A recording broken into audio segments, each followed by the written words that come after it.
Oke teman-teman, assalamualaikum warahmatullahi wabarakatuh. Perkenalkan, nama saya Jeffrey.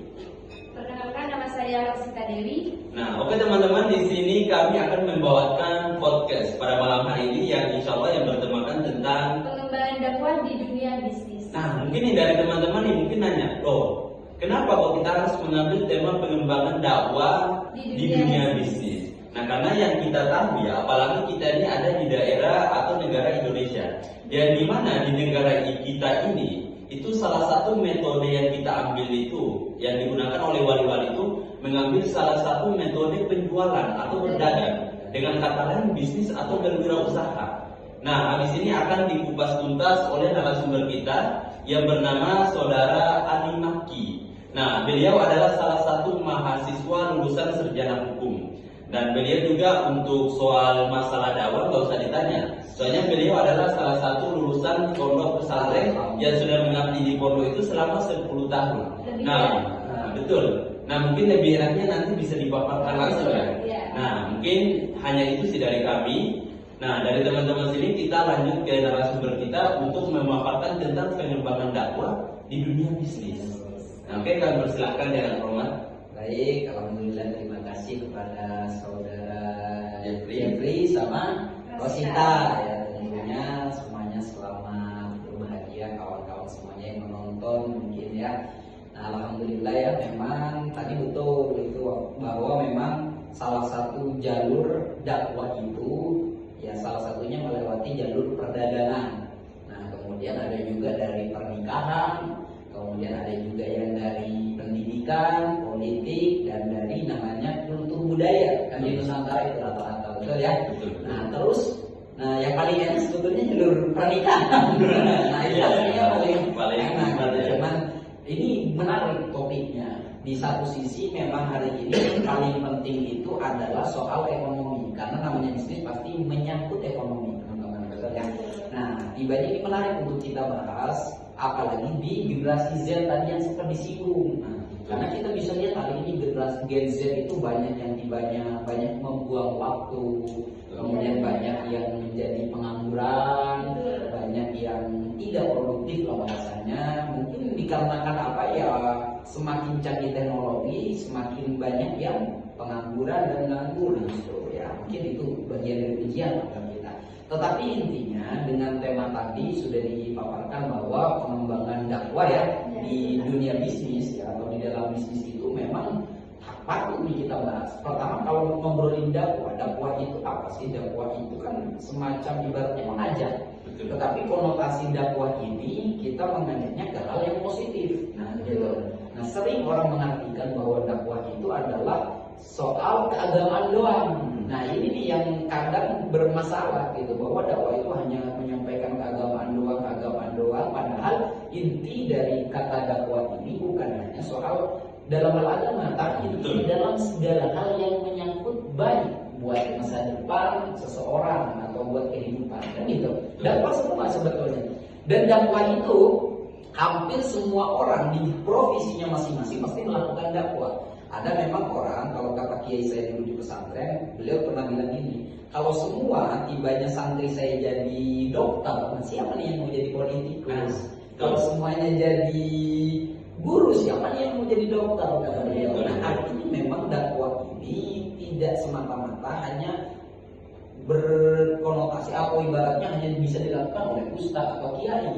Ya, kita bisa memasukkan dunia dakwah itu dari semua tempat. Berarti semua tempat bisa, termasuk contoh kita dari dunia perdagangan tadi, dalam bidangnya politik, memang kita dari politik karena orang kan kemampuan beda-beda.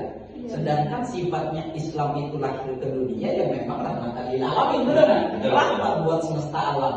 Lah kalau misalnya dakwah itu hanya diartikan itu sebagai khalifah atau sebagai ibaratnya penjaga bumi lah yang memakmurkan apa semua. Nah dari situ aja kita sudah jadi berdakwah, tugas kita mengingatkan dalam hal yang baik dan mencegah dalam keburukan kan ya.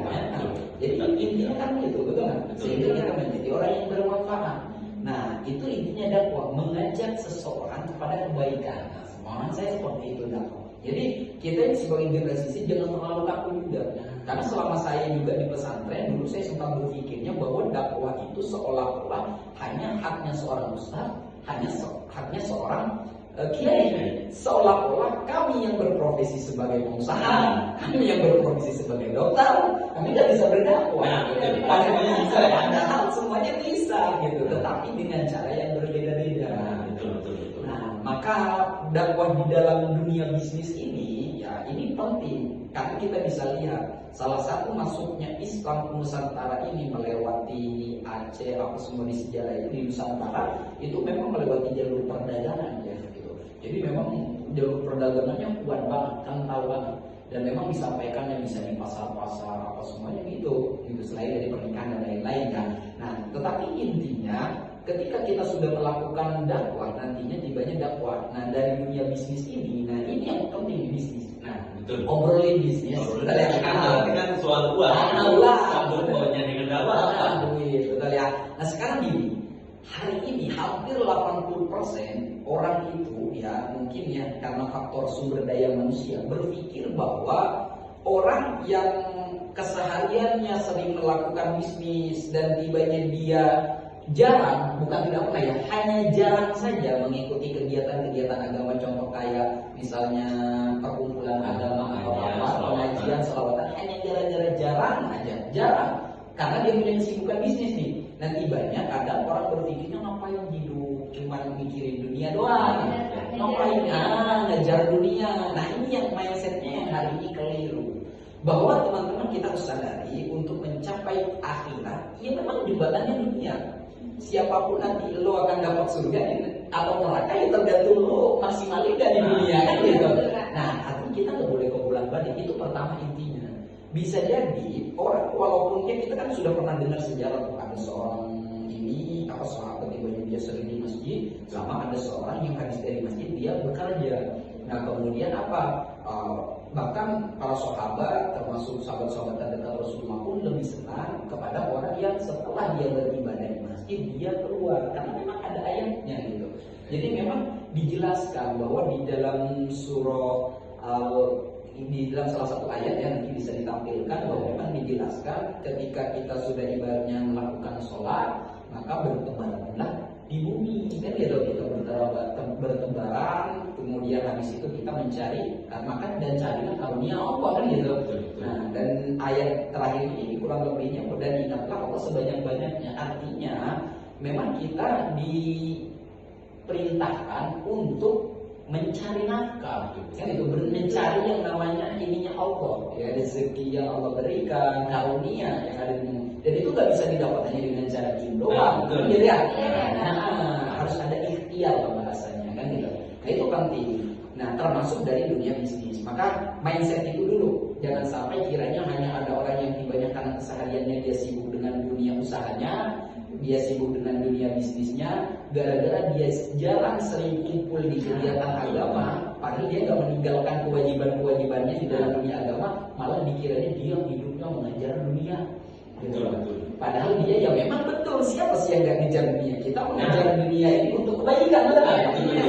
Agar kita mendapatkan akhirat yang lebih baik. Oke, soal tadi dunia bisnis. Nah dunia bisnis ini, jadi kalau kita lihat dari sejarah dulu, betul ya, kita lihat dari sejarah dulu kita sejarah Rasulullah itu memang dari beliau masih umur sekitar 7-8 tahun ke atas kemudian sudah menjadi pengembala kambing. Betul. Artinya belum mulai usaha dong, betul nggak? Artinya sudah mulai berbisnis sebetulnya. Karena beliau jadi pengembala kambing dan beliau mendapatkan upah dari hasil yang namanya mengembalanya. Artinya komisi kan gitu. Komisi bahasanya. Nah kemudian mulai beliau di salah satu riwayat itu umur 12 tahun, lalu beliau tibanya beliau bisa ikut pamannya. Ya di salah satu riwayat itu kalau nggak keliru di negeri Syam, jadi mulai berdagang apa semua. Dan matangnya itu baru umur 25 tahun. Jadi umur 25 tahun beliau sudah matang di dalam soal finansial, semuanya aman gitu. Sehingga dari sejarah hidup Rasulullah itu kan kita bisa lihat dari umur 25 ke atas, baru beliau diutusnya jadi nabi tahu berapa sih? Umur berapa sih? Umur 40, betul kan? Nah artinya kenapa sih Rasulullah itu tidak diutus pada umur 15 tahun? Nah, betul. Nah ini kan jadi pertanyaan, betul kan? Apa enggak umur 20 tahun? Betul. Kalau seandainya, ini secara logika manusia kita, seandainya, nah kalau kita ngobrolin mana lebih banyaknya ya, seandainya diutusnya umur 20 tahun, artinya apa? Berarti dakwahnya lebih banyak dong. Umur beliau kan pasti lebih banyak sampai umur 63 tahun, betul nggak? Nah, cuman kenapa umur 40 tahun? Dari sejarah atau sirah nabawiyah yang kita dapat perjalanan hidup Rasulullah, memang Rasulullah diuji dari sejak kecil, mulai dari beliau yatim piatu, hidup sama pamannya karena tidak pengen ini ibaratnya merepotkan pamannya, bisa memutuskan untuk mandiri, terus tiba sampai beliau menjadi yang namanya seorang pengusaha besar, menjadi orang yang nama entrepreneur. Nah, beliau menjadi seorang pebisnis di umur 25 tahun udah matang, sehingga Rasulullah utus di umur 40 tahun. Nah, kenapa 40 tahun? Ternyata setelah lihat umur 40 tahun itu dari segi psikologi aja ke atas itu ya, umur 40 tahun ke atas rata-rata orang memang sudah dia dari segi tingkat kesabarannya, egonya lebih menurun dibanding orang yang masih umur belasan kayak kita. Artinya Rasulullah dididik dulu tuh. Dan hebatnya ini nih, lucu hebatnya itu ya. Maksudnya faedahnya itu, beliau ternyata dididiknya sebagai seorang pebisnis gitu. Bukan sebagai seorang petarung, kan enggak kan? Dari kecil kan enggak kan? Jadi dididiknya sebagai seorang pebisnis gitu. Yang saya tahu juga tuh yang di riwayat itu jarang loh yang diceritakan bahwa Rasulullah itu apa ya? Dia jadi soal bertarung enggak? Dia kan soal kayak yang diceritakan di hadis kayak usaha, jual di sana. Betul ya. Jadi memang dididiknya dalam dunia bisnis sampai umur 25 tahun. Nah, mindset seperti ini yang di Indonesia sekarang masih awal. Mohon maaf. Banyak kan yang berpikir ngapain sih saya harus ibaratnya harus mulai bisnis dari umur belasan. Ngapain saya harus mulai bisnis umur 20-an? Wong saya mending belajar aja dulu secara akademik atau apa malah dijadikan pelampiasan. Orang tua saya masih ini apa dan lain-lain gitu. Nah, padahal justru pendidikan dunia bisnis itu harus dari sejak dini. Kenapa sejak dini? Karena poinnya gini, di dalam dunia bisnis itu ya Rosita juga ya, di dalam dunia bisnis itu sepemahaman saya, disitulah karakter Rasulullah bahwa beliau memiliki sifat siddiq pertama, jujur, betul nggak? Nah disitulah beliau dikenal oleh masyarakat bahwa beliau ini orangnya memiliki sifat siddiq. Siddiq itu kan jujur, betul nggak? Jujur gitu. Nah sehingga apa? Sehingga beliau sampai mendapatkan julukan Al-Amin. Jadi beliau di Mekah itu dipanggil sebagai Al-Amin. Jadi kalau Muhammad udah bilang udah pasti beneran terjadi. Padahal beliau masih anak kecil dan masih bukan yang namanya seorang ini masih yang namanya ibaratnya beliau itu masih anak kecil, bukan seorang utusan masih ya. Tapi mereka percaya. Kenapa bisa percaya? Karena itu tadi beliau di dalam berbisnis beliau katakan yang benar ini benar, yang salah dan lain-lain dalam hal kehidupan sehari-hari. Yang kedua, memang di selama beliau berbisnis itu beliau dikenalnya bukan hanya siddiq tetapi juga ini tabligh. Harus amanah lah dulu ya, amanah. Nah amanah itu terpercaya. Nah saya kira dapat julukan tadi kan ya, biasanya yang saya alami.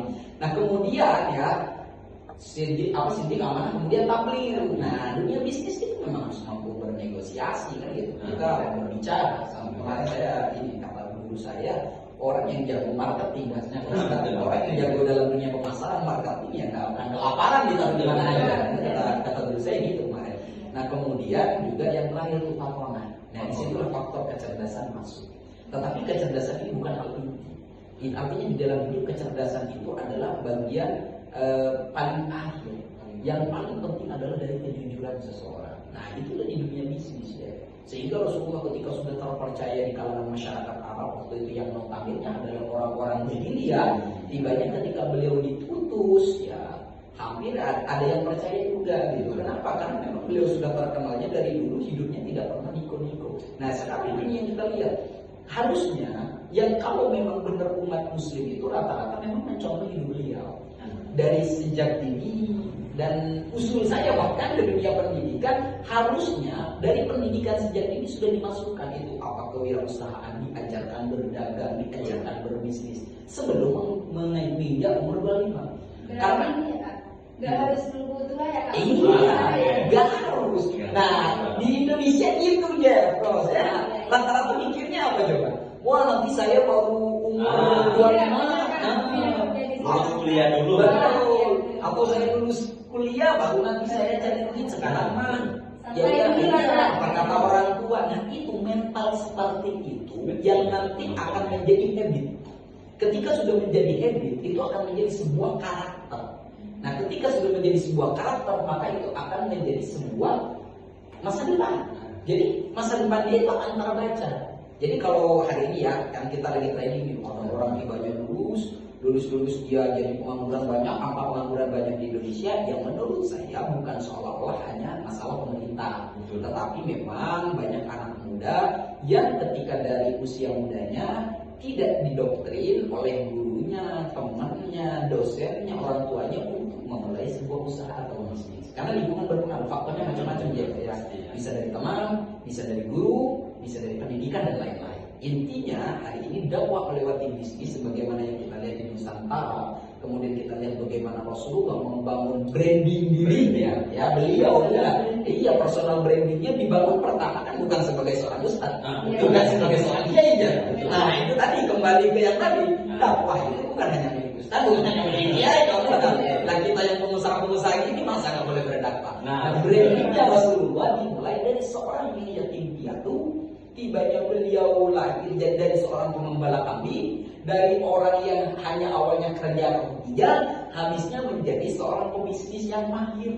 Tibanya baru menjadi seorang utusan yang tugasnya adalah mengingatkan umat ke jalan kebenaran. Nah ini menarik ya. Makanya ini saya lihat paling penting apa? Paling penting itu kita mandiri dulu dari segi finansial. Kita agar apa? Agar contoh, kalau contoh saya jurusannya hukum. Kalau saya mandiri dari segi finansial, saya lulus kuliah, saya sudah punya uang, saya sudah punya penghasilan sendiri, saya bisa lanjut S2.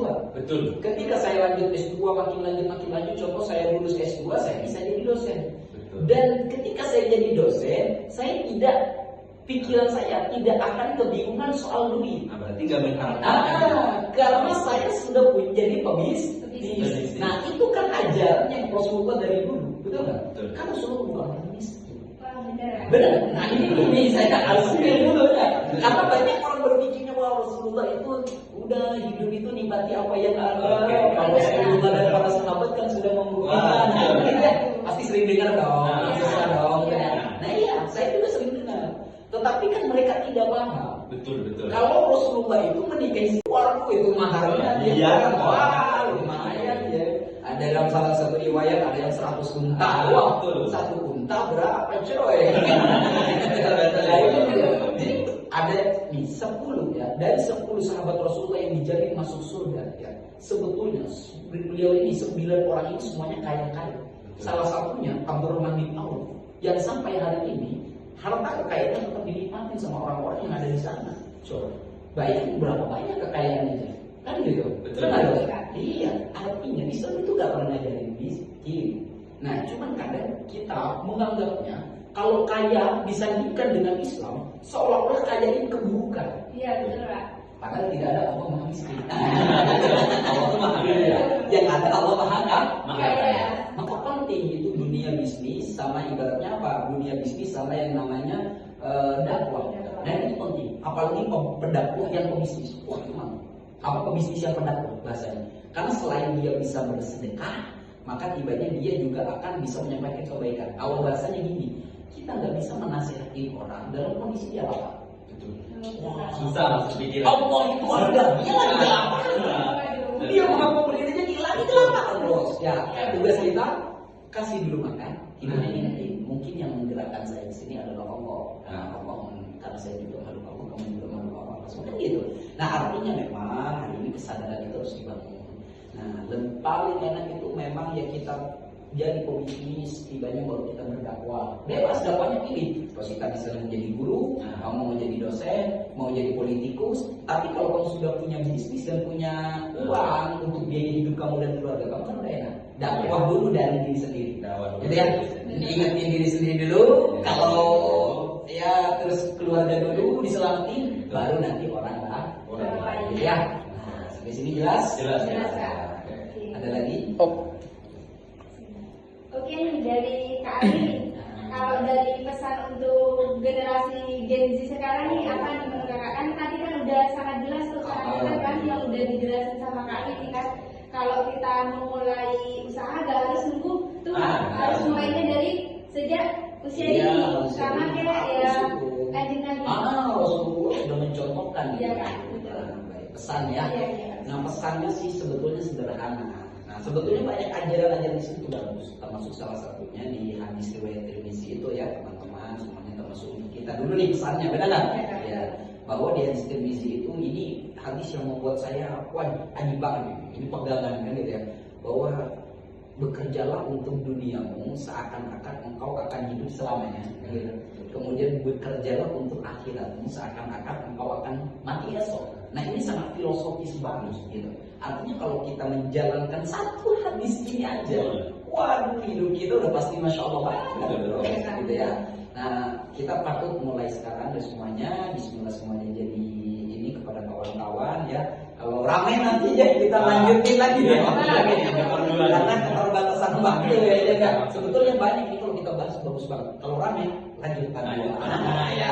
Oke, itu aja dari saya minta maaf kalau ada salah kata. Ya, karena ini lisannya manusia atau referensi-referensi yang saya ucapkan keliru atau ketukar, itu saya minta maaf yang sebesar-besarnya. Kalau ada lebihnya, silakan Anda bawa pulang. Oke, saya kembalikan kepada host kita ya, Jeffrey apa ini? Bisa dikopi kan? Sulawesi. Oke nih, dari kali ini kan udah menyampaikan pesan ya sama apa itu kesimpulan dari materinya. Wah, ini adil banget nih dari pesan. Mungkin dari kita, mungkin dari teman-teman bisa ngambil apapun dari tadi penyampaian dari kali. Apakah dari soal umur kita harus berbisnis gak harus tua. Nah, baru yang kedua apa? Semua orang tuh patut untuk memulai usaha dan apa berdakwah. Karena gini lah, untuk soal dakwah itu nggak harus berfokus pada ustaz dan kiai. Nah, itu berarti semua itu kita tuh diwajibkan untuk berdakwah. Cuman dari penempatan yang kita berbeda-beda. Apakah jadi guru, dokter, semuanya bisa berdakwah melalui dengan cara masing-masing. Nah, itu aja sih ya. Mungkin dari itu terima kasih untuk narasumber kami yang sudah memaparkan soal pengembangan dakwah di zaman gadget pada sekarang ini dan di Diagnosis. Mungkin hanya itu saya kembalikan kepada saudari saya, Rosita. Oke ya, berarti dari sini kesimpulannya apa? Ketika kita ingin memulai berarti gak harus tunggu tua. Kayak gitu. Karena apa? Kalau bisa sukses di usia muda ngapain? Oke, berarti semoga aja yang bukan cuma kita aja, semoga yang menonton juga bisa mengamalkan ilmu yang dipaparkan oleh beliau. Kurang lebihnya dari saya mohon maaf. Wabillahi taufiq wal hidayah. Wassalamualaikum warahmatullahi wabarakatuh. Sekian, terima kasih. Subhanallah.